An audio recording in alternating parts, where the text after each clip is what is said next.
Beirt misniúil. Íonseoid goid ceanchaí ar chur is aine a dosach. Dram fear arama a chuisteach a barc bheag go lár na carracha maileáid lia leis an áit a gháil le treide dhéana le na seannaide. Íbar siad an pobl ile as a barc. Híleidir gráusí fu a héin ar fad nach ró aon duine an ach a muintir héin. Ach, bhí dul móra. Ag cuairtú na háite chumsa, tháinim ar na lí ar thiocháin ina chrám chola meisce.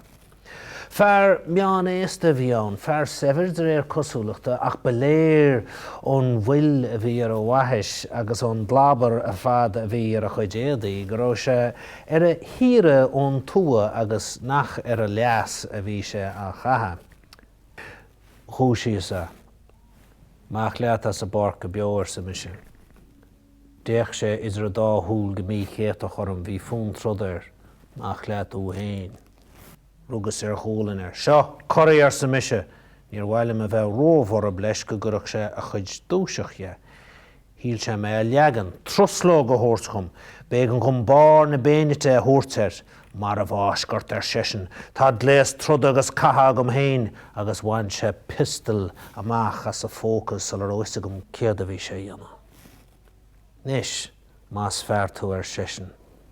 Ach an sin déach sé ar mo chola éadaí ar mo éadaí chatha ar mo chris agus na piléir a bhí an, ar an ngune agus ar a méanit, scríb sé a cheann. Chuimil sé na súile. Bhí a chéad dúiseacht agus deire a bheisce a gorde heige. Agus cé ó héin le a hell ar sesin agus ina mór ar? Saidúr mé ar sa mise gáthróú go dtí an gata. Saidúr in aram phoblacht na héireann. Hanna bringláidé táma. Poblacht na héireann. Dúirt sin na focail sin trí nó ceithre góire agus é gur an scéal a hiiscint. Cháinéirhin leis go rá me má haidir róbhánach agus go rá Júl César mar cheanar orm ní bheith níos mó aine ar a bhearbocht. Fu dhearad dúirt sé, cogur me se leat é rógur sé sin. Cén dáta é? Lún cásca. É sé ach an bhliain. 90 a 60. Wel gá bheith an sinne gur a dhéana amach céir a bhí cear leis an saoil. Chudach a échan gáidí ar néamh pól, chuidíos leis. Tá Éirí Amach an ar sa mise.